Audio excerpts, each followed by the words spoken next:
This is my vlog 4.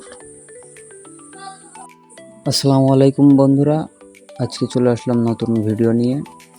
তো আজকের ভিডিওটা মূলত অনেক দিন ধরে ভাবছিলাম যে মাঠে যে কটা খেজুর পাড়বো, যেহেতু খেজুর পাকা খেজুরের সময়। আর আমরা যেহেতু যশোরের ছেলে মেয়ে, যশোরের পোলাপান যেহেতু, তো খেজুরের রস যেহেতু শেষ হয়েছে, এখন সময় হচ্ছে খেজুরগুলো পাকার। তো চলে গেলাম মাঠে ছোট ছোট ভাই বেরাদার নিয়ে।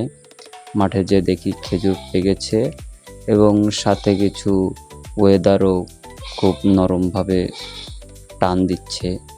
তো ওয়েদার ফিল করতেছি এবং সাথে দেখতেছি যে খুব সুন্দর একটি ওয়েদার, আবহাওয়া। তো আজকের ওয়েদারটা একটু ঠান্ডা ঠান্ডা ছিল, যেহেতু ছোটো ভাইদেরকে নিয়ে চলে গেলাম মাঠে। তো মাঠে যে মূলত দেখলাম যে গাছে তো খেজুর পেকেছে ঠিকই, তো গাছে উঠতে হবে। কিভাবে উঠবো, তো আমি উঠে গেলাম গাছে পাকা খেজুর পড়ার জন্য। তো আজকের খেজুরগুলো পাকা মোটামুটি ভালো হয়েছে।